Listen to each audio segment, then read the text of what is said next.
नमस्कार दोस्तों, आप लोगों का मेरे चैनल पे स्वागत है। मैं आप सब लोगों का अर्पित कुमार इलाहाबादिया। तो आज हम लोग फिर नया टॉपिक लेकर आए हैं। जैसा कि हम अपने आसपास देखते होंगे कि लोग कहते हैं कि एटीट्यूड दिखा रहा है, एटीट्यूड दिखा रहा है। तो आज हम उसी एटीट्यूड के बारे में समझेंगे कि एटीट्यूड साइकोलॉजी में क्या है और इस एटीट्यूड की वजह से क्या ये एटीट्यूड पॉजिटिव हो सकता है या निगेटिव हो सकता है या न्यूट्रल एटीट्यूड हो सकता है या एक्सटर्नल एटीट्यूड हो सकता है, इंटरनल एटीट्यूड हो सकता है। इसके कई सारे डायमेंशन अलग अलग क्षेत्रों में आज हम उसके बारे में बात करेंगे। तो इसको मैं आप लोगों को बताऊंगा, लेकिन उससे पहले मैं आप लोगों को बताना चाह रहा हूं कि एटीट्यूड आप बदल सकते हैं। कहीं कोई चीज़ में दिक्कत हुई हो या कोई प्रॉब्लम आपने फेस करी हो तो आपको अपने एटीट्यूड को चेंज करना है। जो आपके अंदर एक फीलिंग है, जो आपके माइंड में एक बिहेवियर टेंडेंसी है, एटीट्यूड वो चल रहा है, उसको हम कैसे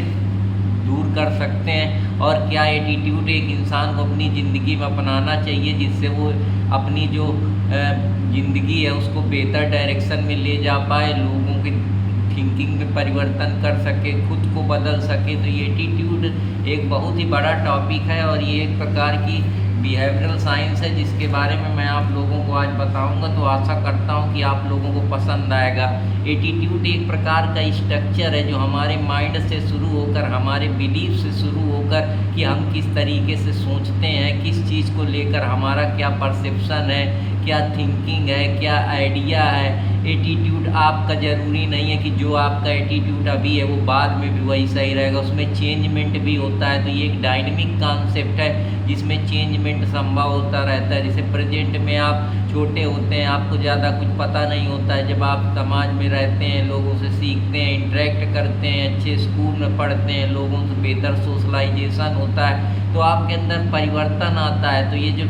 चेंज की टेंडेंसी है या बिहेवियरल जो साइकोलॉजिकल चेंज होता रहता है आपके माइंड पे, या कॉग्निटिव जो इवैल्यूएशन है वो किस तरीके से धीरे धीरे चेंजमेंट उस पर दिखता है। ये चेंज कस्टम के हिसाब से, रिचुअल्स के हिसाब से, आपके बिलीफ के हिसाब से, आपके परसेप्शन के हिसाब से चीज़ें बदलती रहती हैं। ये एक लार्जर डायमेंशन में आपके पर्सनालिटी का पार्ट है। तो ये पॉजिटिव भी हो सकता है, निगेटिव भी हो सकता है कि आपके अंदर पॉजिटिव एटीट्यूड है कि मान लीजिए कोई आदमी कह रहा है कि ये चीज़ नहीं दूर हो सकती। जैसे हमारे अगर हम इंडियन पर्सपेक्टिव में देखें तो गरीबी, भूखमरी इनको नहीं हटा सकते या आप अपने को नहीं बदल सकते।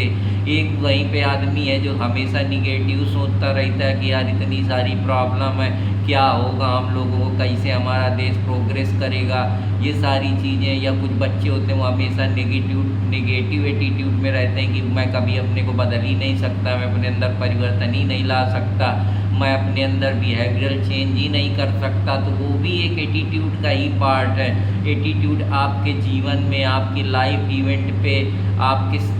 ग्रुप में, आप कैसे किस जगह रह रहे हैं, आप किस चीज़ को, सिंबॉलिक इंट्रैक्शन की जो थ्योरी है कि आप अपने जीवन में किस चीज़ को के कितना इंटरेक्ट करते हैं, किसको सिंबल मानते हैं, किसको एक आइडेंटिटी मान के पढ़ते हैं। जैसे अब यहाँ है, हम लोग अपना अपना सिंबल बनाए कि डॉक्टर है, उसको लोग, हालांकि इंसान और उसका जो एक्ट है या जो उसने पर्सनालिटी या परसोना पहन रखा है या जो भी वो बिहेव कर रहा है वो अलग चीज़ है। जैसे टीचर है तो वो इंसान लेकिन उसने रोल टीचर का ले रखा है, क्रिकेटर है तो इंसान लेकिन क्रिकेटर का रोल ले रखा है, तो सिंबल हमने अलॉट कर दिए हैं। जैसे स्टूडेंट है तो इंसान लेकिन हमने उसको स्टूडेंट बना दिया है, बिजनेसमैन है तो बिजनेस लेकिन हमने उसको बिजनेसमैन बना दिया है। तो ये सारी चीज़ें हैं जो सिंबॉलिक इंट्रैक्शन की थ्योरी है और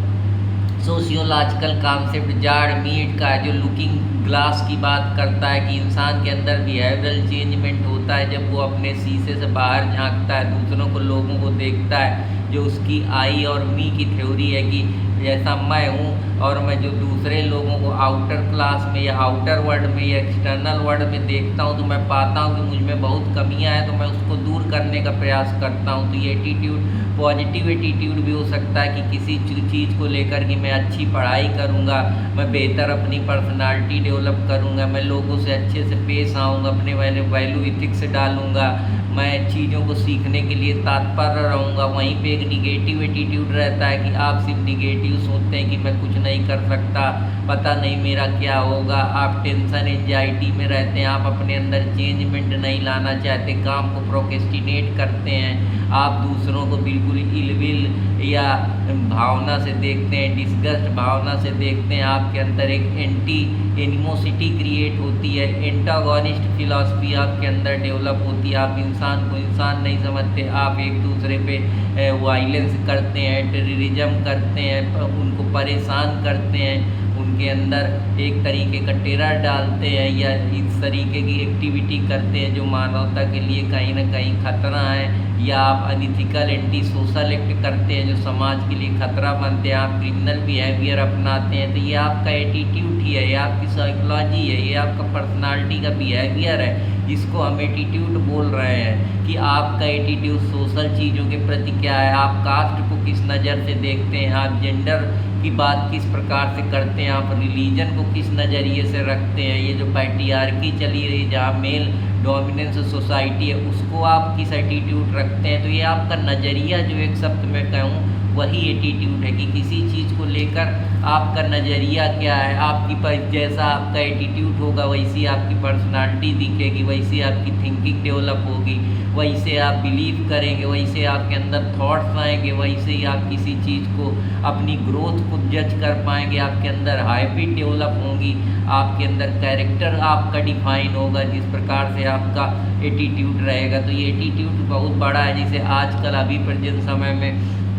एटीट्यूड हमारे नरेंद्र मोदी जी का है कि वो अपने अंदर ऐसा परिवर्तन लाए कि जिससे देश में परिवर्तन हो रहा है। जो उनकी बिहेवियर साइंस में जो आप लोगों को पिछला लेक्चर बताया था वो कैसे इम्पैक्ट क्रिएट करती है, या वो एटीट्यूड की वजह से और भी चेंजमेंट आ रहे। जैसे हम पहले इतने गरीब थे, हमारा देश इतना गरीब था, हमारे देश के जो बड़े बड़े लीडर्स हैं उनका एटीट्यूड ही तो है जो उसमें चेंजमेंट हुआ कि आज हम ट्रिलियन इकनॉमी बने हुए हैं, देश की दूसरे तीसरे नंबर की हमारी ट्रांसपोर्टिंग नेटवर्किंग है, कम्युनिकेशन टेक्नोलॉजी में हम कितना आगे निकल चुके हैं, हमारा देश कितना दूसरे को ह्यूमैनिटेरियन अप्रोच के साथ सर्वभव जो हमारा कॉन्सेप्ट है सर्वधर्म संभवा कि सब धर्म को संभव है और वसुधैव कुटुंबकम की फिलॉसफी, ये हमारा एटीट्यूड ही तो दर्शाता है। तो आशा करता हूँ कि आप लोगों को ये पसंद आया होगा कि आप निगेटिव चीज़ को अपने ऊपर हावी नहीं होने दे रहे हैं, आप पॉजिटिव थिंकिंग के साथ बढ़ रहे हैं। जो हमने अभी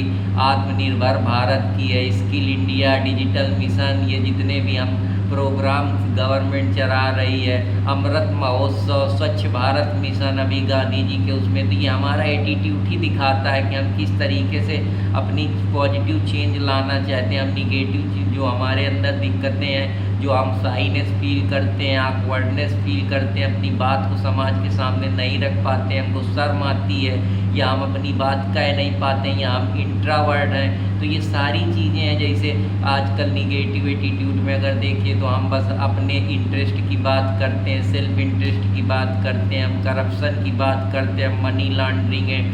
की बात करते हैं, हम टेररिज्म को फैलाते हैं, हम वायलेंस क्रिएट करने की बात करते हैं, हमारा क्रिमिनल बिहेवियर होता है। ये सब चीज़ें हैं जो लाइन डिलिंक्वेंसी की तरफ जाते हैं। तो इन सब चीज़ों से हम कैसे निकल सकते हैं? जब हम एक बेहतर एटीट्यूड बनाएंगे, एक बेहतर थिंकिंग के साथ बढ़ेंगे, हम जितने भी क्रिमिनल चीज़ें हैं उनको सपोर्ट करने लगते हैं, सिंडिकेट या जो ये सारी चीज़ें चलती हैं जैसे सेक्सुअल वायलेंस क्रिएट करते हैं, या हमारे अंदर drugs, anti money laundering, drug trafficking, human trafficking, ये जितने भी कॉन्सेप्ट हैं ये सब निगेटिव एटीट्यूड की वजह से आते हैं। तो अगर हमारे अंदर एक पॉजिटिव एटीट्यूड लाना है तो हमको अपनी पर्सनालिटी, थिंकिंग, थॉट्स और आइडियोलॉजी में परिवर्तन करना होगा, हमें पॉजिटिव नज़रिए से देखना होगा। हमको संसार को एक वसुधैव कुटुंबकम की one nation, one planet, one profit, one growth, one family की तरह ट्रीट करना पड़ेगा, तभी हम बेहतर कर पाएंगे। जो हमारा किसी को हम वारफेयर की नज़रिए से नहीं देख के हम डिप्लोमेसी, एक सॉफ्ट डिप्लोमेसी जहाँ पे डायलॉग, डिस्कशन, डिबेट के जरिए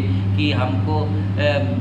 बुलेट से ज़्यादा हमको बैलेट पे विश्वास रखना है, हमको बुलेट के जरिए नहीं पढ़ना, हमको बैलेट के जरिए पढ़ना है, हमको कागज़ कलम पे ध्यान देना है, ना कि तलवार पे ध्यान देना है। तो ये सारी चीज़ें हैं कि हमको अपने पेन को शार्प करना है, ना कि हमको अपने स्वॉर्ड को शार्प करना है। तो ये पॉजिटिव थिंकिंग की वजह से ही परिवर्तन हो पाएगा। तो ये परिवर्तन एक इंसान अपने इंडिविजुअल एटीट्यूड में भी परिवर्तन कर सकता है। पब्लिक का एटीट्यूड क्या है, कम्युनिटी का एटीट्यूड क्या है, ये सारी चीज़ें कि आप किससे कैसे सोशलाइज होते हैं, कैसी किताबें पढ़ते हैं, किसकी संगत में रहते हैं। जैसे हिस्ट्री में हमने एटीट्यूड अपनाया तो हमने अपना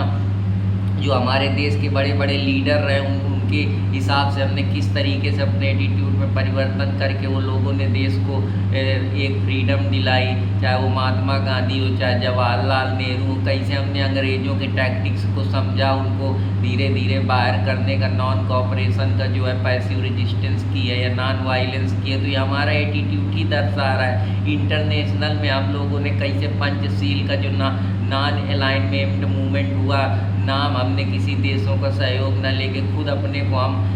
मजबूत करने के लिए, अपनी सिक्योरिटी के लिए हमने किस तरीके से अपने पोखरण में पहली बार न्यूक्लियर टेस्ट करे। तो ये हमारा एटीट्यूड दिखाता है कि अगर हमारे कोई पॉजिटिव थिंकिंग के साथ बढ़ेंगे, अगर हमको कोई ज़बरदस्ती रोकेगा, दबाएगा, तो हम उसके लिए भी अपने को मजबूत करते रहेंगे। जब कल तक जो वायलेंस होता था महिलाओं के प्रति, चाहे वो सेक्सुअल वायलेंस हो, चाहे डोमेस्टिक वायलेंस हो, चाहे सेक्सुअल असाल्ट हो, चाहे स्टॉकिंग हो, चाहे उनको कोई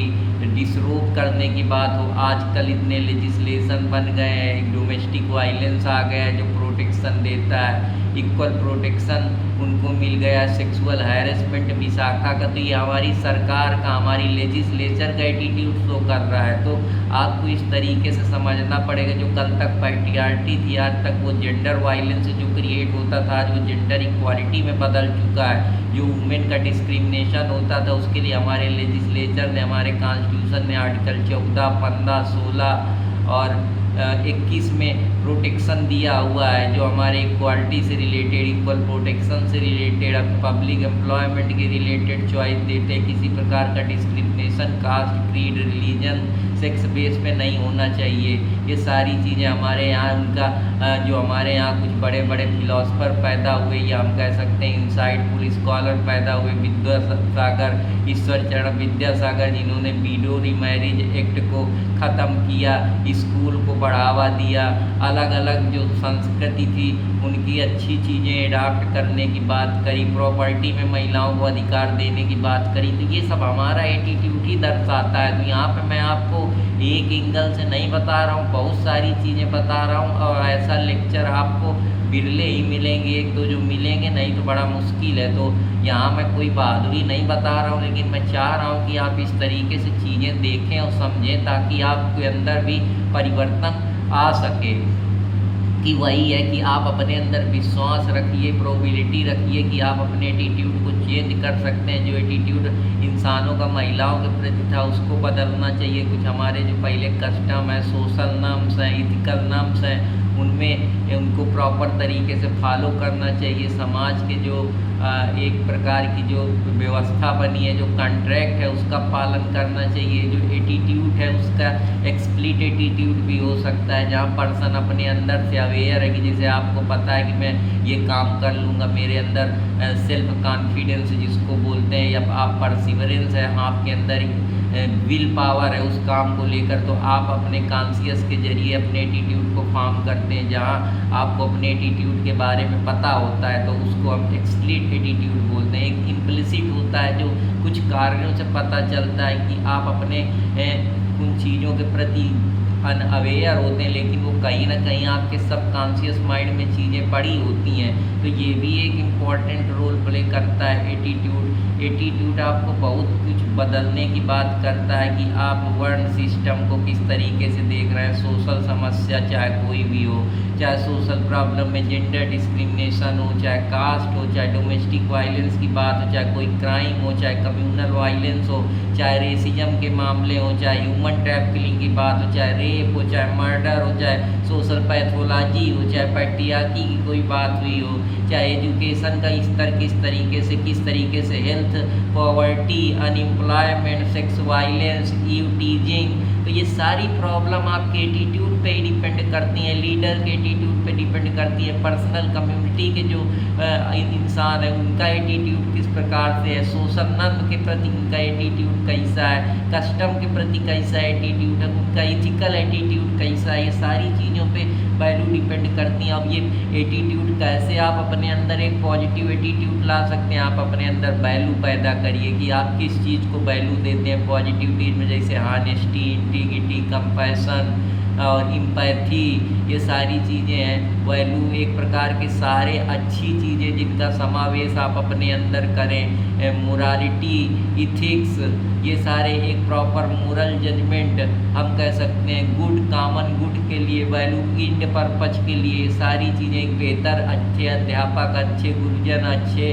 बड़े बड़े जो महात्मा हैं उनसे आप टीचिंग लीजिए, अच्छा एजुकेशन लीजिए, एजुकेशन वैल्यू बेस्ड होना चाहिए। यूपीएससी में एक क्वेश्चन आया था कि education without the value makes man devil, तो कैसे डेविल बनाता है, जब एजुकेशन नहीं होगा तो आप करप्शन यही सब करेंगे, मनी लॉन्ड्रिंग, पैसा इकट्ठा करेंगे, कहीं किसी केस में अंदर जाएंगे, चाहे कितनी सारे, तो हर साल IAS IPS जेल के ही चक्कर काटते हैं। तो ये सारी चीज़ें आप किसको अपने जो समाज में किस तरीके से बिहेव करना है, जो नम्स बनाए गए, जो कस्टम बनाए गए उनका पालन करना है, एक बिलीफ पैदा करना है कि आप पॉजिटिव थिंकिंग के साथ आगे बढ़ेंगे,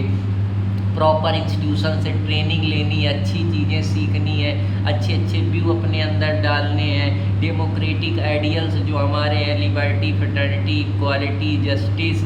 फेथ, वर्शिप, ये सारी चीज़ों को फॉलो करना है, एक धर्म को दूसरे धर्म का सम्मान करना चाहिए, ये नहीं कि कोई एक धर्म दूसरे धर्म को गिराने पे लगा है, सब धर्म बराबर है, क्योंकि सब धर्म मानवता की बात करते हैं, तो हमको हर धर्म का सपोर्ट करना चाहिए। एक सोशल फैब्रिक जो समाज में बना हुआ है वो हमारे अंदर बदलाव लाना चाहिए, प्रॉपर सोशलाइजेशन हमारा इंस्टीट्यूशन हमारे कैसे होना चाहिए, मैं ग्रुप, पीयर ग्रुप, फैमिली, हमारे जो इंस्टीट्यूशन है, जो हमारा इंटरटेनमेंट का जो रेडियो है, टेलीविज़न है, जिससे हम सोशलाइज होते हैं, समाचार के जरिए, या कोई हमारा पीयर ग्रुप है, या हमारे क्लासमेट्स हैं, या हमको और कहीं से जो सोशलाइजेशन मिल रहा है जहाँ से हम अच्छी अच्छी चीज़ें सीख रहे हैं, तो हम परिवर्तन ला सकते हैं। ये सारे परिवर्तन हमारे अंदर हमारी पर्सनालिटी को दिखा रहे हैं, जिससे हम ट्रांसफॉर्मेशन की स्टेज में पहुंचेंगे कि आप सोशल ग्रुप को कितनी वैल्यू दे रहे हैं, कम्युनिटी को कितना वैल्यू दे रहे हैं, स्टेटस रोल को आप किस तरीके से देखते हैं, मोबिलिटी को आप किस तरीके से देखते हैं, फैमिली में जो एक इमोशनल बॉन्ड होना चाहिए, लव होना चाहिए, कंपैशन होना चाहिए, प्रॉपर रिलेशनशिप के प्रति आपका एटीट्यूड क्या है, सेक्सुअल एटीट्यूड आपका किस प्रकार का है, रिफरेंस जो RK मार्टन का ग्रुप कहता है कि हमको किसी का रिफरेंस लेना चाहिए, जो लोग अच्छा काम कर रहे हैं उनके अंदर ऐसा कौन सा एटीट्यूड है, जैसे बड़ी बड़ी टेक कंपनियां अच्छा काम कर रही हैं, या बड़े बड़े जो हमारे आजकल और भी संस्थाएं हैं कारपोरेट जगत में जो अच्छा काम कर रही हैं, जैसे अगर स्टॉक मार्केटिंग में जीरोधा है वो अच्छा परफॉर्म कर रही है, ये हमारा और भी बहुत सारी चीज़ें हैं। तो ये इनके अंदर कौन सा एटीट्यूड है कि इन्होंने बिल्कुल छोटे से शुरू किया लेकिन आज इनका अच्छा खासा नाम है। तो ये एटीट्यूड आपको अपने अंदर डेवलप करना पड़ेगा किसी को रिफरेंस लेके। तो RK मार्टन का जो रिफरेंस ग्रुप है उसके बारे में भी मैं यहाँ पे बात कर रहा हूँ। तो आशा करता हूँ कि आप लोगों को एटीट्यूड के बारे में समझ में आएगा। अब हम ABC मॉडल की तरफ बढ़ते हैं। ABC मॉडल जो 3 कंपोनेंट में बताता है कि हम एटीट्यूड को बदल सकते हैं, फॉर्म कर सकते हैं लर्निंग के जरिए, इमोशन किसी के अंदर डाल के, जैसे रिवार्ड पनिशमेंट की जो फिलॉसफी है, पुल एंड पुश मेथड है, या हम कह सकते हैं मोटिवेशन की जो एक फिलॉसफी है, हम जिसकी अब्राहम मास्लो की नीड 16 डिजायर थ्योरी की बात करते हैं। तो ये सारी चीज़ें हैं जो हमारे अंदर इमोशन को पैदा करेगी और हमारी उस पर मदद करेगी। या हम कह सकते हैं XY थ्योरी जो है, जहाँ पे वो अच्छी चीज़ों, पॉजिटिव चीज़ों की बात करता है कि हम रिवार्ड किस चीज़ को देंगे, पनिशमेंट किस चीज़ को देंगे। तो ये सारी चीज़ें हमारा जो बिहेवियर पास्ट में कैसा रहा, हम कैसे उसमें बदलाव कर सकते हैं। तो ये जो हमारा ABC मॉडल है, जिसको मल्टी कंपोनेंट मॉडल बोला जाता है एटीट्यूड में, ये बताता है कि हमारे अंदर पहला जो होता है वो अफेक्टिव होता है। अफेक्टिव मतलब हम किस चीज़ के प्रति अफेक्शन रखते हैं, चाह रखते हैं, हमारा इन्वॉल्वमेंट उस पर कितना है, हम किस चीज़ को कैसे फील करते हैं। जैसे हम फैशन को किस तरीके से देखते हैं, हम सेक्सुअल चीज़ों को किस तरीके से देखते हैं, हम आज की जो हमारी मीडिया है उसको किस नज़र से देखते हैं, सिनेमा को किस नज़र से देखते हैं, टेस्ट प्रेफरेंस किस नज़र से देखते हैं, इकोनॉमिक सिस्टम जो बिहेवियरलिज्म का कॉन्सेप्ट है उसको हम किस तरीके से देखते हैं, इमोशन जो है हमारे अंदर कैसे जागृत होते हैं, जो हमारे अंदर इमोशन के कई थ्योरी हैं, जैसे इज़कर के थ्योरी है, इकमार्ड के 22 इमोशन है, sad, happiness, disgust, love, intimacy, interest, ये सारी चीज़ें हो गई। इसके बाद जेम्स लार्ज की थ्योरी है जो इमोशनल एक साइकोलॉजिकल रिस्पॉन्स क्रिएट होता है हमारे इंटरनल स्टिमुलाई में, जिससे जो हमारा हाइपोथैलेमस ग्लैंड है या हमारा बॉडी का जो कॉग्निटिव बिहेवियर है वो हमारे प्रीफ्रंटल कॉर्टेक्स को इम्प्लीमेंट करने के लिए कहता है, जिससे हम इमोशनल हो जाते हैं। या हमारी सोशल इन्वायरमेंट की जो कल्चर की हम समाज से जो चीज़ें जैसे देखते हैं सीखते हैं कि अगर यहाँ पे कहीं पे पूजा हो रही तो हम शांत हो जाते हैं, क्योंकि हमारा कल्चर हमको ऐसे ही बताता है कि ये चीज़ को ऐसे ही मानना है। इवैल्यूएशन में जैसे फेस रीडिंग हो गई, या इंसान का जेनेटिक्स बिहेवियर कैसा है उससे भी इमोशन पैदा होते हैं। तो ये कई सारे एटीट्यूड हमारे चीज़ों पे डिपेंड करते हैं कि हम किस चीज़ को किस नज़रिए से देखते हैं। दूसरा बिहेवियर है कि आपने अपने जीवन में कितना एक्सपीरियंस करा है, कितने लोगों से मिले हैं, क्या क्या अनुभव करा है, आपके पास्ट में कैसे एक्सपीरियंस रहे हैं, आप किस तरीके से बिहेव करते हैं पर्टिकुलर सिचुएशन में, वो भी एक इम्पॉर्टेंट रोल है आपके एटीट्यूड का। कॉग्निटिव में ये होता है कि आप पर्सन ने अपने ज़िंदगी में क्या सीखा है, किन लोगों से मिला है, किस प्रकार का उसका बिलीफ है किसी चीज़ को लेकर, धर्म के प्रति, जाति के प्रति, लोगों के प्रति, अपने प्रति, ये सारी चीज़ें हैं। किस प्रकार का नॉलेज है उसका, स्पिरिचुअल नॉलेज है या एकेडमिक नॉलेज है, या स्पोर्ट के प्रति उसको नॉलेज है, या ह्यूमन साइकोलॉजी का नॉलेज है, या उस और बहुत सारी चीज़ें जिनके बारे में वो ज्ञान रखता है। कॉस्मोस का जानकार कितना है, किस तरीके से उसके थॉट्स हैं, क्या आइडियोलॉजी है, वो लिबरलिज्म फॉलो करता है या सोशलिज्म फॉलो करता है या कम्युनिज्म फॉलो करता है, या कैपिटलिस्ट मार्क्सिस्ट फिलॉसफी जो कार्ल मार्क्स की हैव एंड हैव नॉट की है, तो उसका उसके प्रति एटीट्यूड कैसा है। तो ये एक प्रकार का कि वो किस इवेंट को कितनी वैल्यू देता है, एक शब्द में मैं कहूँ तो ये उसके एटीट्यूड दिखाते हैं कि वो किस प्रकार का फैशन करता है, डेनिम जीन्स पहनता है या सिंपल पहनता है, या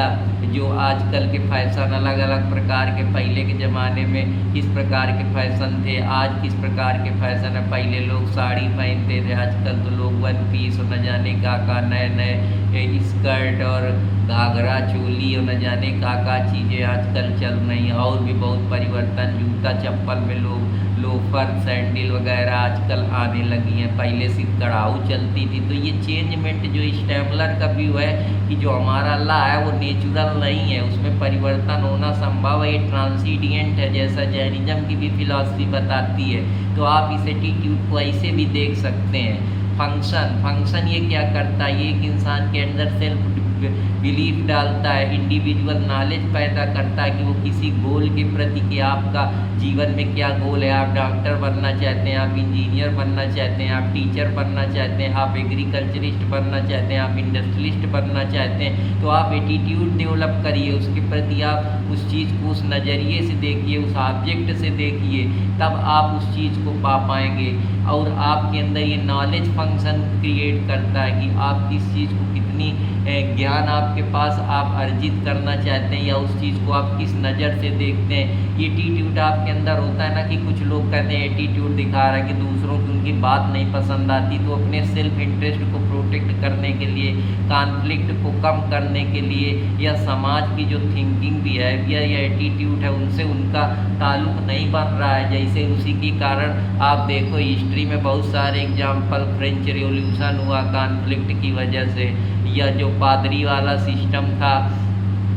रोम में, वहाँ पे देखिए किस तरीके से पादरियों का जो वर्चस्व हो गया वो ख़त्म हो गया, नए सोशल ग्रुप या क्लास उभर के आई तो उनका एटीट्यूड उनको नहीं जमा। जो प्रिविलेज डिप्राइव लोग थे वो उनको ओवरथ्रो कर दिए। ऐसे जो कम्युनिस्ट की हैव एंड हैव नॉट की हम फिलॉसफी पढ़ते हैं कार्ल मार्क्स की, वो भी जो प्रोलेटारिएट हैं उन्होंने किस तरीके से विध्वंस करा और एक नई क्लास का इमरजेंस हुआ कि कैपिटलिस्ट हमेशा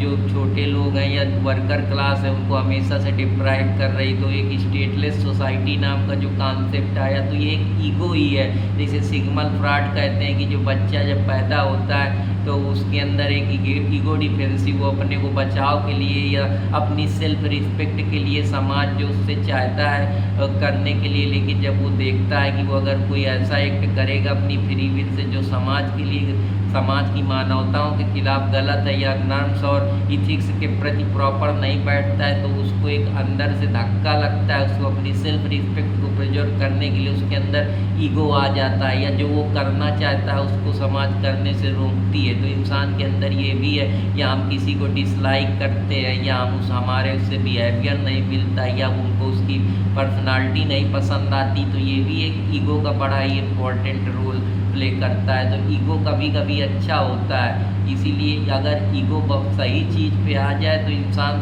बेहतर बन जाता है। पर ईगो हमें किसी ख़राब चीज़ से ना करें जिससे कि वहाँ दंगा फसाद हो या मर्डर हो जाए या कोई कल्पेबल होमोसाइड हो जाए या हम किसी का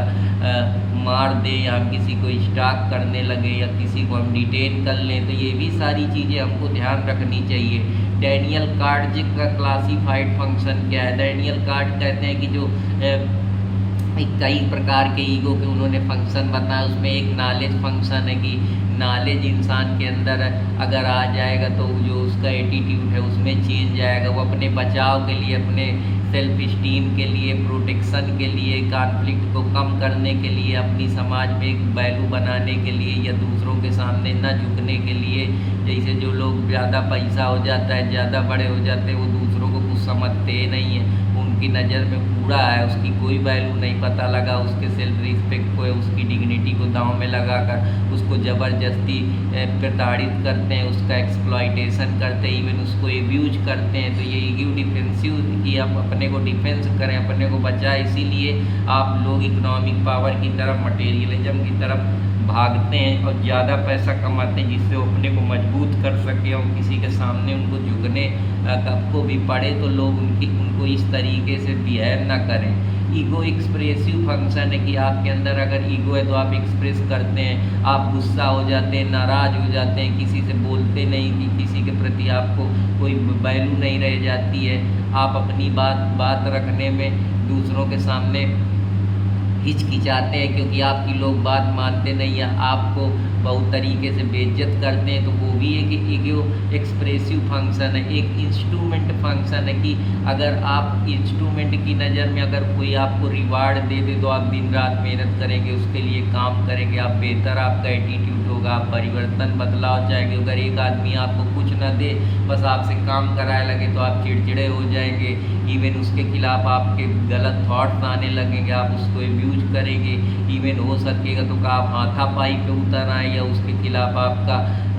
मन नहीं लगेगा या आप उस काम को छोड़ देंगे, आप पॉजिटिव नहीं रहेंगे, आपके अंदर निगेटिव थॉट्स पैदा होगा। लेकिन अगर आपको रिवार्ड मिलता रहेगा तो आपको एक्सेल करता रहेगा उस फील्ड में और आप लगे रहेंगे और आप उस काम को करते रहेंगे। फिर कुछ लोग वो एटीट्यूड अपनाते हैं जो समाज एक्सेप्ट करे, जैसे पढ़ते लिखते हैं, अच्छा बनते हैं, कमाते हैं बेहतर, इसके बाद जो उनको चीज़ें समाज की नज़र में अच्छी होती हैं उसको फॉलो करते हैं, जो सोसाइटी अप्रूव करती है। ये नहीं कि किसी का क्राइम कर दिया, किसी को मार दिया, किसी को धमका दिया, किसी को ज़बरदस्ती डिटेन कर लिया, किसी को बेइज्जत कर दिया या किसी को बाहर समाज में बुरा भला कह दिया, तो ये सारी चीज़ों से भी हमको बचना चाहिए। अब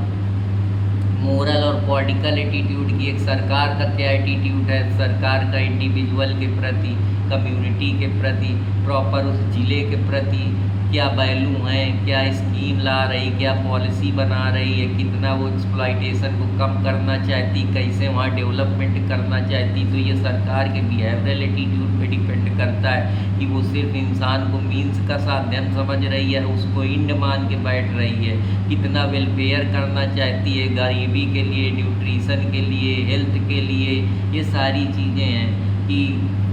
वो किस चीज़ को कितना वैल्यू देती है, क्या राग है, क्या सही है, उनका क्या अप्रोच है, पॉजिटिव अप्रोच है कि कास्ट को हटाना है, रिलीजन को सबको बराबर सम्मान देना है, जेंडर न्यूट्रल बनना है, सब लोगों को इक्वालिटी देनी है, जेंडर वायलेंस को कम करना है, उनके लिए नई नई स्कीम लाना है, प्रॉपर उनको लाइवलीहुड प्रोवाइड करनी है। ये सारी चीज़ें जैसे निगेटिव चीज़ कास्ट, क्रीड, जेंडर डिस्क्रिमिनेशन या रिलीजन, इनसे बाहर निकलना है या न्यूट्रल अप्रोच अपनाना है। तो ये भी सारी चीज़ें हैं कि आप अपने अंदर मोरल एटीट्यूड की क्या सही है, समाज में हमको क्या करना चाहिए, हमारे वैल्यू क्या है, हमारी इथिक्स क्या है, हमारी मोरालिटी क्या है, कैसे हमको किससे बिहेव करना है, कैसे हमें हंस के कंपैशन, ऑनेस्टी, इंटीग्रिटी के जरिए आगे बढ़ना है, इमोशनली इंटेलिजेंस रहना है, एम्पैथी लोगों के अंदर डालनी है, इंटीग्रिटी के साथ करना है, ग्रीड के लिए काम नहीं करना है, हमको नीड को फुलफिल करना है, ना कि ग्रीड को फुलफिल करना है। तो ये सारे प्रिंसिपल हैं। सर्वधर्म समभावा की बात करनी है, वसुधैव कुटुंबकम का ध्यान रखना है, सबका साथ सबका विकास करना है। तो ये जो पॉलिटिकल एटीट्यूड है, ये हमारी पॉलिटिकल डेमोक्रेसी की सबको बराबर इक्वालिटी, लिबर्टी, फ्रेटर्निटी, उनके राइट्स ड्यूटी से लोग अवेयर हों, सरकार उनके लिए बेहतर काम करे, सरकार उनको एक प्रोटेक्शन दे, स्कीम बेहतर लाए, वेलफेयर करे, समाज में जो बुराइयां हैं या डिस्क्रिमिनेशन है उसको कम करे, इक्वालिटी प्रोवाइड करे, रिजर्वेशन के जरिए अपलिफ्टमेंट करे, या प्रॉपर सोशल इकोनॉमिक प्लानिंग पे ध्यान दे, डेमोक्रेटिक सेटअप अच्छा हो, पॉजिटिव एटीट्यूड रखे या निगेटिव एटीट्यूड ना रखे, न्यूट्रल एटीट्यूड रखे, एक डिजरायबल एटीट्यूड के साथ आगे बढ़े, जिससे हमारी कंट्री की जो डेवलपमेंट है वो बढ़ पाए, और जिससे हमारा जो गवर्नमेंट के प्रति फेथ है, डेमोक्रेसी के प्रति फेथ है, या पार्लियामेंट या हमारी इंस्टीट्यूशन जो है उनके प्रति फेथ है, लोगों में बढ़ सके, लोगों को एक प्रॉपर तरीके से अन्याय ना हो, जस्टिस ना हो, सोशल जस्टिस लोगों को मिल सके, nutrition, health, education, proper infrastructure, इन सारी चीज़ों को एक वैल्यू बेस्ड सिस्टम डाला जाए, उनको फाइनेंशियल इकोनॉमिक इंक्लूजन से जोड़ा जाए, उनको सरकार प्रॉपर समय समय पे मॉनेटरी बेनिफिट दे, एजुकेशन के लिए, हेल्थ के लिए, एग्रीकल्चर के लिए नई नई स्कीमें लाई जाएँ, और जो हमारे पूरी सोसाइटी है उसका ख्याल रखा जाए सरकार के द्वारा, उनको रिम्यूनरेशन भी समय समय पे दिया जाए, बच्चों को पढ़ने के लिए प्रॉपर एजुकेशन की व्यवस्था, खाने की व्यवस्था, आंगनबाड़ी का जो सिस्टम उसमें बदलाव लाया जाए, ट्रांसफॉर्मेशन एजुकेशन में यूज किया जाए, टेक्नोलॉजी का बेहतर यूज किया जाए, जिससे मैक्सिमम से मैक्सिमम जो सर्विसेज है वो लोगों तक पहुंच पाएँ, एक क्वालिटी मोरल एटीट्यूड बनाया जाए, जैसे ई गवर्नेंस के जरिए बेसिक चीज़ें लोगों तक पहुंचाई जाए, गैस सिलेंडर है, ये सारी चीज़ें, या अटल पेंशन योजना है, ये सारी चीज़ें उनको जानकारी मिले, उनको गुड गवर्नेंस और ग्रीन इकोनॉमी, सस्टेनेबल डेवलपमेंट को प्रोवाइड करें। हम जो ओपन डिफमेशन या सैनिटेशन है या स्वच्छ भारत मिशन है उसका सरकार ध्यान रखे, एक रूरल डेवलपमेंट प्रॉपर तरीके से करे, जो गांव है उसको पूरी तरीके से सस्टेनेबल लिविंग के लिए तैयार करें। वाटर जैसे अभी जल वाला जो स्कीम चल रहा है कि हर घर जल योजना जो चल रही है उसमें कितना किसको जल देना है, जो अभी उज्ज्वला योजना चल रही है उसके ऊपर सरकार का एटीट्यूड क्या है, सारे फंक्शन है जो इम्पोर्टेंट काम करते हैं। पॉलिटिकल एटीट्यूड और डेमोक्रेटिक एटीट्यूड में कि पब्लिक सर्वेंट का एटीट्यूड किस प्रकार से इंडिविजुअल के प्रति है, उस विलेज के प्रति है, एक सरकार के जो ऑफिसर है उनका एटीट्यूड उस ज़िले के उस तहसील के लोगों के प्रति, उनके वेलफेयर के प्रति वो किस तरीके से सोचता है, कौन सी पॉलिसी प्लान एक्ट बनाए गए हैं, कैसे उनका वेलफेयर मैक्सिमम, ये जो यूटिलाइजेशन है रिसोर्स का प्रॉपर डिस्ट्रीब्यूशन किस तरीके से हो रहा है, ये सारे प्रिंसिपल। रिलीजन में जो है कि रिलीजन को सिर्फ वोट बैंकिंग का यूज ना किया जाए बल्कि सेंसिबल यूज करते हुए रिलीजन, कास्ट या जो ग्रुप है या रिलीजियस वैल्यू है, हिंदुत्व सनातन धर्म को प्रमोट करा जाए, पीपल को कि इसके लिए ना उत्साहित किया जाए कि वो किसी को जो ये क्रिमिनलाइजेशन ऑफ पॉलिटिक्स है या जो बूथ कैप्चरिंग है या जो मॉबिंग जैसी समस्याएं होती हैं अनड्यू इन्फ्लुएंस के जरिए या यूज करना या किसी को अपना वोट किसी के दूसरे के हक में उसको पूरी स्वतंत्रता आज़ादी देनी चाहिए कि वो अपने हिसाब से सही लोगों को चुन पाए। इसीलिए नोटा आया। तो ये एटीट्यूड सरकार का दर्शाता है इन नेचर पीपल का कि वो किस प्रकार से उनको बिहेव करना है। उसके लिए स्ट्रिक्ट लॉ बनाया जाए, पनिशमेंट बनाया जाए, जो लोग वायलेट करते हैं उनके लिए सज़ा बनाई जाए। ये सारी चीज़ें जो डिस्क्रिमिनेटरी चीज़ें उनको हटाया जाए, जैसे टेररिज्म है, इसके बाद वायलेंस क्रिएट हो रहा है, कम्युनल वायलेंस है, अफरे है, दंगा है, या इंसर्जेंसी के मामले हैं, या और कोई आइडियोलॉजिकल कॉन्फ्लिक्ट हो रहा है, तो उनको इनके अंदर एक भावना, फेथ और देश की जो पैट्रियटिज्म की भावना है, या एडमिनिस्ट्रेशन अप्रोच है, ब्यूरोक्रेटिक अप्रोच है, वो पूरी तरीके से लोगों के अंदर फेथ भावना डाले। उनको लोगों की जो पुरानी रिलीजियस हिस्टोरिकल लोग रहे उनको उनके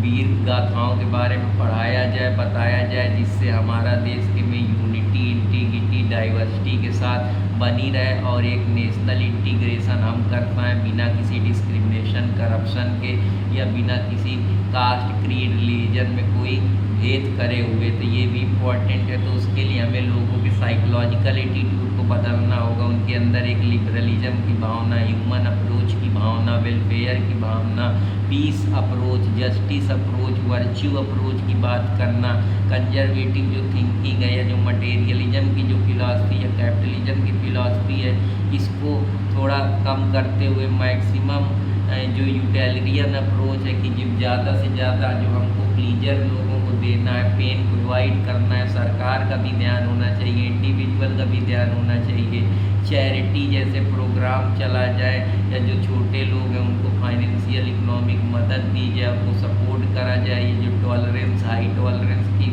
फिलॉसफी है, क्रिमिनल वायलेंस क्रिएट हो जाता है, या पॉलिटिक्स में जो डिस्टर्बेंस हो जाता है, बूथ कैप्चरिंग हो जाती है, मनी लॉन्ड्रिंग, इस तरीके के जो कॉन्सेप्ट या ड्रग ट्रैफिकिंग है, इनको हटाया जाए। Proper psychological attitude, positive psychological attitude develop किया जाए, जिससे हम इस एटीट्यूड उनके अंदर परिवर्तन ला सकते हैं। तो आशा करता हूँ कि आप लोगों को पॉजिटिव एटीट्यूड में जैसे सस्टेनेबल डेवलपमेंट, बायोडाइवर्सिटी, किसी एनिमल को ना मारना, निगेटिव एटीट्यूड में हमको पता होना चाहिए कि चीज़ हमारे लिए ख़राब है, जैसे सिगरेट नहीं पीना, दारू नहीं पीना, स्नेक है तो उससे दूर भागना है। न्यूट्रल में है, हमें किसी को मारना नहीं, हमें किसी को ये नहीं बताना कि वो कौन सा धर्म फॉलो करे। जैसे आजकल लव जिहाद के नाम पे लोग न जाने का करते हैं। तो ये सारी चीज़ें समस्या का विषय बनी हुई है। कन्वर्जन करा लेते हैं हिंदू मुस्लिम के नाम पे, उनको ज़बरदस्ती प्रताड़ित करते हैं, उनको इस काम के लिए फंडिंग देते हैं, इसे मौलवी को हायर करते हैं। तो ये सारी चीज़ें, हर आदमी स्वतंत्र है, जैसा कि हमारा पॉलिटिकल ऑब्लिगेशन में कहता है कि every man is born free. Hobbes कहता है कि मैन जब पैदा हुआ था तो वो एक पूरी तरीके से नास्टी ब्रूटिस था। तो वो जैसे छोटी मछली बड़ी मछली को नहीं जीने देती, तो हम लोगों ने सोशल कॉन्ट्रैक्ट बनाया जिसके अंदर जो कम्युनिटी या पब्लिक सोशल एटीट्यूड है वो चेंज हो सके, बड़े लोग छोटे लोगों को दबाए ना। इसीलिए स्टेट को हमने अपनी बिल सरेंडर कर दी, जैसा रूसो या हाब्स का कहना है, या टी.एच. ग्रीन इसके बारे में बताते हैं। तो आप लोगों को काफ़ी सारी चीज़ें, हमको एक राइट एटीट्यूड के साथ बढ़ना है। हमें जो एजेंट है पॉलिटिकल एटीट्यूड के, हमारी फैमिली से हमको किस तरीके से वैल्यू मिली, हमारा पीयर ग्रुप किस तरीके का है, हम कौन से किस स्कूल से पढ़े, वहाँ किस प्रकार की टीचिंग दी गई है, कैसे रिलीजियस इंस्टीट्यूशन या संस्थान से हमने शिक्षा ली है, किस वर्क प्लेस में हमने क्या एक्सपीरियंस करा है, कैसे लोगों से हमारा सामना हुआ है, किस प्रकार से हम सोशलाइज हुए हैं, मास मीडिया का कितना इम्पोर्टेंट रोल है, न्यूज़पेपर से हमने अपने अंदर एटीट्यूड बदलाव किया, रेडियो टेलीविज़न के जरिए हमारे अंदर एटीट्यूड में परिवर्तन आ सकता है, सोशल मीडिया के जरिए, स्पेशलाइज पॉलिटिकल जो इंस्टीट्यूशन है उनके जरिए, लेजिस्लेचर एग्जीक्यूटिव के जरिए हम बेहतर सोशलाइजेशन या हमारा पॉजिटिव एटीट्यूड दिख सकता है। वहाँ की कम्युनिटी उनके लिए रिजर्वेशन बनाना, उनके लिए रूल्स बनाना, उनके लिए एक्ट बनाना, वो जैसे प्रॉब्लम क्रिएट होती है, जैसे अभी ये कलकत्ता रेप वाला कांड हुआ, तो हमको इसके प्रति पॉजिटिव एटीट्यूड रखना चाहिए। वैसे जो लॉ ब्रेकर हैं, वायलेटर हैं, इनको स्ट्रिक्ट पनिशमेंट देना चाहिए। क्रिमिनल रिफॉर्मेशन को और इन्हांस करना चाहिए ताकि एक्यूज डरे। पनिशमेंट को इंक्रीज करना चाहिए, अमेंडमेंट करना चाहिए। कोर्ट को पूरी वर्चुअल हियरिंग करनी चाहिए और कोर्ट को तब तक सज़ा नहीं देनी चाहिए जब तक ये जो फर्जी इनकाउंटर होते हैं इनसे भी बचना चाहिए। प्रॉपर ये काम कोर्ट का है, कोर्ट लेकिन कोर्ट को जो अपना जजमेंट है उसकी थोड़ी जो ज़्यादा लंबे लंबे ट्रायल होते हैं उनके जो टाइम को रिड्यूस करना चाहिए और जल्दी से जल्दी जस्टिस को वहीं, वरना फिर जस्टिस डिले जस्टिस डिनाइड हो जाएगा। इमोशनल फैक्टर में यही है कि आपका एटीट्यूड आपके फीलिंग पे, आपके मूड पे, आप किसी काम को किस तरीके से बिहेवियर पे डिपेंड करता है, जिससे आपके अंदर एंजाइटी, डिप्रेशन या प्रोक्रेस्टिनेशन जैसी प्रॉब्लम या कोई साइकोलॉजिकल डिसऑर्डर या हम कह सकते हैं कि जो बाइपोलर डिसऑर्डर जैसी प्रॉब्लम आपको नहीं होंगी। आपके अंदर इमोशन होगा तो आप लोगों को मदद करेंगे, चैरिटी करेंगे, जिससे ज़्यादा से ज़्यादा लोगों को पॉवर्टी से, अनएम्प्लॉयमेंट से, न्यूट्रिशन से, हंगर से आप बाहर निकाल पाएंगे। इमोशनली कनेक्ट रहेंगे तो बेहतर करेगा, आप उसको रिवार्ड देंगे तो ये कंपैशन जो वीकर सेक्शन के प्रति है, मार्जिनलाइज सोसाइटी है, ST SC, उसको आप बाहर निकाल पाएंगे। और जो ऑफिसर है उनका ब्यूरोक्रेटिक एटीट्यूड जब इमोशन आएंगे तो बदलेगा, जिससे वो ज़्यादा से ज़्यादा सर्विस नेशन के लिए डेडिकेट कर पाएंगे। तो ये सारी चीज़ें बिहेवियरल अप्रोच में कि आपका एक एक्शन क्या है किसी पर्टिकुलर गोल को लेकर, टारगेट को लेकर, आप कितना मन से कर रहे हैं, कितना परसिवरेंस है, कितना आप उस चीज़ के प्रति ईमानदार हैं, किस तरीके से आप खुश हैं। जैसे कि बिहेवियर में आप ग्रीन इन्वायरमेंट को, ग्रीन एनर्जी को,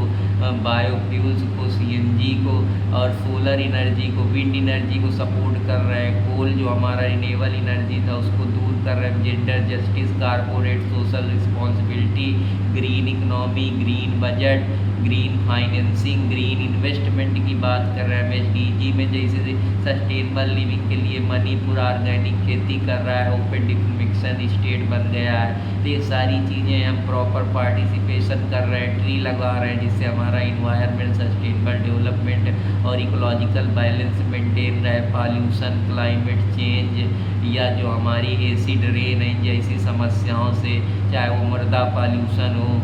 चाहे वो इन्वायरमेंट पॉल्यूशन हो, चाहे वो एयर पॉल्यूशन हो, चाहे वो रेडियो एक्टिव पॉल्यूशन हो, चाहे थर्मल पॉल्यूशन हो, इनसे हम कैसे बच पाएंगे। चाहे फूड पॉल्यूशन हो, ये जितने भी पॉल्यूशन है इनसे जो हम एंग्री एटीट्यूड अपनाते हैं, पॉजिटिव कंपैशन और बिहेवियर रहेगा तो हम जो चीज़ें सड़क पे गलत करते हैं, स्टंट करते हैं, तेज़ बाइक चलाते हैं, ट्रैफिक वायलेशन करते हैं, उनसे भी बचेंगे। तो ये डायमेंशन आपके अंदर आपको पॉजिटिव बिलीफ पैदा करेगा, इमोशन बिहेवियर आएगा। इससे आप इन जो समस्याएं हैं समाज में, आप महिलाओं को सम्मान देंगे, वुमेन एम्पावरमेंट की बढ़ेगी। जैसा कांट ने एक बार कहा था कि जो रेशनल बीइंग है उसको मीन्स की तरह न ट्रीट करके और ट्रीट करना चाहिए। हर आदमी को रिस्पेक्ट करनी चाहिए, उसकी वैल्यू करनी चाहिए, एक ऐसा अपने अंदर एटीट्यूड डेवलप करना चाहिए। आप सेल्फलेस ना होकर उसको रिटर्न में कुछ देने की कोशिश करें। जैसे अद्वैत की जो फिलॉसफी है वो कहती है कि सेल्फ कॉन्शियस पे अपने विवेक के काम करके अपना सोल को पवित्र करके आप दूसरों को बिना किसी डिजायर के उनको वो चीज़ें लौटाएं। किसी के प्रति निगेटिव फीलिंग न पैदा करें, एम्पैथी पैदा करेंगी, हम दूसरों के लिए अच्छा फील करेंगे, उनको अच्छा बताएंगे। जैसे फंक्शन एटीट्यूड का ये है कि जो चीज़ें हैं उसको नॉलेज, सही नॉलेज के लिए यूज करें। ये नहीं कि नॉलेज है तो कोरोना वायरस बना देना है जैसे चाइना ने बना दिया, या न्यूक्लियर का ज़बरदस्ती साउथ कोरिया की तरह यूज करना है। यह एटीट्यूड डेंजरस हो सकता है, मानवता के लिए खतरा हो सकता है, इवन वर्ल्ड वार हो सकता है, कॉन्फ्लिक्ट क्रिएट हो सकता है, एक डिस्टर्बेंस या टसल क्रिएट हो सकता है कंट्री में। जैसे अभी इजराइल और लेबनान के बीच में नसरुल्लाह को मार गिराया। तो ये सारी चीज़ें हमें प्लीजर की तरफ भागना है, लेकिन साथ में हमारा जो मटेरियलिज्म है और स्पिरिचुअलिज्म है उसमें बैलेंस बना के रखना है। प्लीजर रिवार्ड की तो बात करनी है, साथ ही साथ हमको पॉजिटिव एटीट्यूड, रिजर्वेशन के प्रति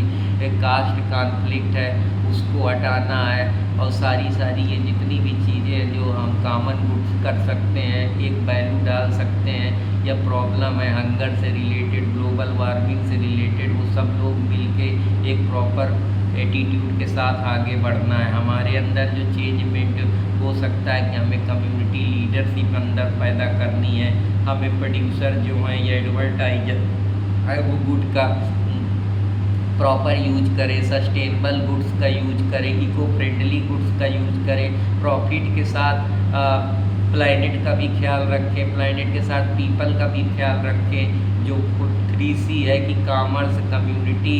और किस तरीके से आप उस चीज़ को कंजर्व कर रहे हैं, तो ये भी सारी चीज़ों का ध्यान रखना है। ट्रीट वुमेन इक्वली, सबको बराबर सम्मान देना है, प्लास्टिक पॉल्यूशन को हटाना है, या जो हम फार्मर स्टेप बर्निंग करते हैं या भट्ठा से चमनी से जो धुआं निकलता है उसका अल्टरनेट या फ्लश या फ्लाई, या जितने हमारे सीमेंट इंडस्ट्री है, कोल इंडस्ट्री है, इनसे जितना धुआं मिलता है उसके हमको अल्टरनेटिव एटीट्यूड होना है, टेक्नोलॉजी को ज़्यादा सपोर्ट करना है। हमारा एटीट्यूड अपनी वाइफ के प्रति अलग होना चाहिए, सिस्टर के प्रति अलग होना चाहिए। हमको मेजॉरिटी जो इन्फ्लुएंस करना है, माइनॉरिटी को भी इन्फ्लुएंस करना है, अच्छा इनर्जेटिक चीज़ लगना है, समाज के प्रति अच्छी लुकिंग रखनी है, सबको बेहतर मैसेज देना है, और ऐसी चीज़ों का यूज़ करना है जिससे पॉल्यूशन कम हो, जिससे हम अपने फ्यूल को सेव करें। न्यूट्रिशन चीज़ें लेनी है, यंग चिल्ड्रेन को जो है ORS, ये सारी चीज़ों का यूज करना चाहिए, जिससे जो उनकी हेल्थ प्रॉब्लम है उसके प्रति भी उनका एटीट्यूड डेवलप हो जाए। फास्ट फूड, जंक, इनसे सब चीज़ों से बाहर निकलना है। टारगेट कैरेक्टरिस्टिक के साथ अपनी सेल्फ इंटरेस्ट का भी ख्याल रखना है, सेल्फ स्ट्रीम को भी ध्यान रखना है। इंटेलिजेंस, इमोशनल इंटेलिजेंस रहना है कि कोई इंसान को किस प्रकार से इंटेलिजेंस के जरिए इमोशनली उसको कनेक्ट करना है। जैसे आधार का सरकार कितना अच्छा यूज कर रही है, उसके जरिए लोगों को इमोशनल इंटेलिजेंस को पकड़ रही है। किसी की नीड को कितनी जल्दी पकड़ना है, जैसे जो पॉलिटिकल लोग होते हैं वो कितनी जल्दी कि किस कैंडिडेट को कहाँ से टिकट देना है, तो ये इमोशनल इंटेलिजेंस की मतलब आप उनके इमोशन के प्रति इतने इंटेलिजेंस है कि उनके इमोशन को पता कर लें कि उनको इस समय क्या ज़रूरत है। जैसे गरीब है तो उसको बेसिक डिजायर अगर उसकी फुलफिल हो जाएगी तो बेहतर काम करेगा, जो आपकी कंपनी ऑर्गेनाइजेशन के लिए बेहतर होगा। कंपटीशन की नज़र से नहीं देखना है, पैसा डेवलप करना है, बेहतर करने के लिए प्रयास करना है। तो ये सारी चीज़ें हैं जिनके बारे में मैं बात करना चाहता था। जो आजकल बड़े बड़े अधिकारी हैं अपने पावर के घमंड में डूबे रहते हैं, उनके लिए भी एक ब्यूरोक्रेटिक एटीट्यूड है कि वो सबको ऑफिशियल जो उनकी ड्यूटी है उसका पालन करें, ऑनेस्टी बना के रखें, करप्शन और मनी लॉन्ड्रिंग या जो अनइथिकल एक्टिविटी है इस पर नहीं इन्वॉल्व हो, इंटीग्रिटी बना के रखें, सबके प्रति प्रेम दया भाव बना के रखें, अहंकार में न डूबे, अपने सर्विस के प्रति कमिटमेंट रखें, ट्रांसपेरेंसी अकाउंटेबिलिटी बना के रखें, करें जो किसी चीज़ को डील करने का कि अगर वो अपनी जगह सही है तो फिर सही है, फिर चाहे जो कोई आ जाए उनको कोई फ़र्क नहीं पड़ता है। तो ये एटीट्यूड होना चाहिए। मैक्सिमम वेलफेयर पब्लिक के प्रति करना चाहिए, पब्लिक को एक तरीके से उनका सपोर्ट करना चाहिए, ना कि उनको अपोज की नज़र से देखना चाहिए। तो एक ब्रेक ब्यूरोक्रेटिक एटीट्यूड भी बहुत ज़रूरी है कि एक ब्यूरोक्रेट को कितना प्रॉपर जो उनके रूल्स हैं, ड्यूटी है, उनका निर्वहन करना चाहिए। काम को आज से कल नहीं टालना चाहिए, प्रॉपर डिसिप्लिन होना चाहिए, एक प्रॉपर उनके अंदर मानवता दिखनी चाहिए, किस तरीके से उनको बात करनी चाहिए। ये सारी चीज़ें हैं, तभी एक जो ब्यूरोक्रेटिक एटीट्यूड है वो बदलेगा। और जो बड़े बड़े अधिकारी हैं या जो छोटे लोग हैं उनके बीच में एक संवाद डेवलप करना चाहिए, एक लीडरशिप स्किल उनके अंदर होनी चाहिए कि वो और इमोशनली इंटेलिजेंस होने चाहिए, जिससे वो पब्लिक की समस्याओं को पता कर पाएँ और उनका सही से निवारण कर पाएँ। तो जो JS मिल्स के एक हिंड्रेंस है पाथ के लिए, उसके लिए उन्होंने कहा है कि हिंड्रेंस ही इंसान का सबसे बड़ा पाथ है। अगर वो कुछ करना चाहता है तो उसको रोका ना जाए, उसको करने दिया जाए, वो पॉजिटिविटी के साथ उसको कर दिखाएगा। लॉक ने कहा है कि अगर कोई लॉ नहीं होगी तो कोई फ्रीडम नहीं होगी, हर जगह करप्शन यही सब होगा, किसी का रेप, किसी का मर्डर, किसी को कोई जीने नहीं देगा, कहीं किसी का एक्सप्लॉइटेशन किस तरीके से होगा। रूसो कहते हैं कि एक इंसान फ्री पैदा हुआ है, उसकी हर जगह चैन है, तो वो चैन तभी बनेगी जब कंपैशन, ऑनेस्टिगिटी और इंटीग्रिटी उनके अंदर दिखेगी। हॉब्स कहते हैं कि जो गुड फ्रीडम है वो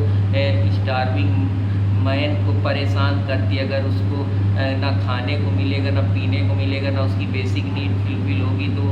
जो उसकी गुड फ्रीडम है वो किसी काम की नहीं है। हमको 4E रूल का यूज करना चाहिए, जहाँ हमें अपनी इकोनॉमी को ध्यान में रखते हुए इफिशियंसी, इफेक्टिवनेस, इक्विटी का ख्याल रखते हुए उसकी ऑब्जेक्टिविटी, इम्पार्शियलिटी, नॉन पार्टनरशिप और ये सारी चीज़ों का ख्याल रखते हुए प्रॉपर एटीट्यूड के साथ आगे बढ़ना चाहिए, जिससे हम देश का, अपना और लोगों का भला कर पाएंगे। तो इसी आशा के साथ फिर मिलूँगा, तब तक के लिए आप लोगों से क्षमा चाहूँगा। और एटीट्यूड के परिणाम मैंने आपको बता दिए, ये बहुत इम्पॉर्टेंट है और इसको अपने जीवन में उतारना बहुत ज़रूरी है। अगर आप पॉजिटिव एटीट्यूड के साथ अपने ज़िंदगी में बढ़ते रहेंगे तो ज़िंदगी की कोई भी चीज़ नहीं है जो आपको आपके पथ से हटा सके। तो आशा करता हूँ कि आप लोगों को पसंद आएगा कि उसके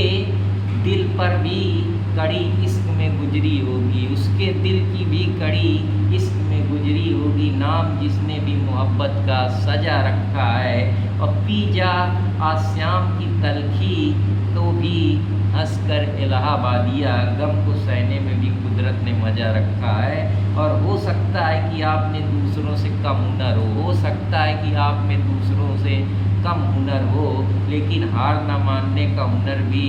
आपको उनसे अलग रखा है। तो आप अपने अंदर विश्वास फिर डेवलप करिए कि आप किसी से कम नहीं हैं। आपके पास हुनर भले कम है, लेकिन आपके अंदर हुनर को कम करने के अगर आप हार नहीं मानते, पॉजिटिव एटीट्यूड और पॉजिटिव थिंकिंग, बिलीव, परसिवरेंस और प्रिजर्वेशन, डेडिकेशन, हार्ड वर्क के साथ अगर अपने जीवन में आगे बढ़ते रहें तो आप दुनिया की कोई भी ऊंचाई पा सकते हैं। और इसी सारी कड़ियों के बीच मैं आप लोगों को एटीट्यूड से बहुत ज़्यादा डिटेल में लेक्चर दिया हूँ। आशा करता हूँ कि आप लोग इसको लाइक, सब्सक्राइब, कमेंट करते रहेंगे। फिर मैं कुछ नए टॉपिक के साथ मिलूँगा,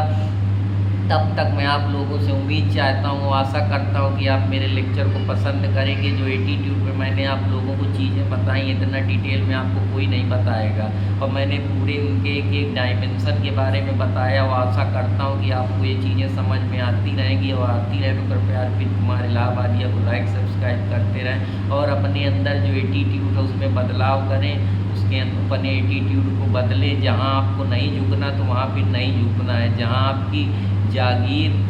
ज़मीर आपकी बहुत बड़ी है, अगर आप जागीर आपकी भले बिक जाए पर आप अपने को स्वयं हो के ना बेचें। अगर आपको बांसुरी बजाने में मज़ा आता है तो आप बांसुरी बजाएं, दुनिया क्या कहती है हमको फ़र्क नहीं पड़ता। अगर आपको जिस काम से लगाव है आप वही करिए। किसी प्रेशर या अंडर प्रेशर में अगर आप कोई काम करेंगे तो आप जीवन में सफल नहीं हो पाएंगे। सफल होने के लिए डेडिकेशन, परसिवरेंस, ऑनेस्टी और डिसिप्लिन अपने जीवन में उतारिए। आप जो चीज़ें आपको कंफर्ट में ला रही हैं उनसे आप निकलिए, उनको दूर करिए, साइड करिए और अपने गोल के प्रति फोकस रखिए, डिटरमाइन रहिए। आप ज़िंदगी में देर या सवेर उस चीज़ को पा लेंगे। तो इसी आशाओं और नए जज्बे और उत्साह के साथ मैं फिर मिलूँगा कुछ नए टॉपिक के लिए। तब तक आप लोगों से आशा और उम्मीद के साथ फिर मिलते हैं कुछ नए टॉपिक के लिए। तब तक नमस्कार, धन्यवाद दोस्तों।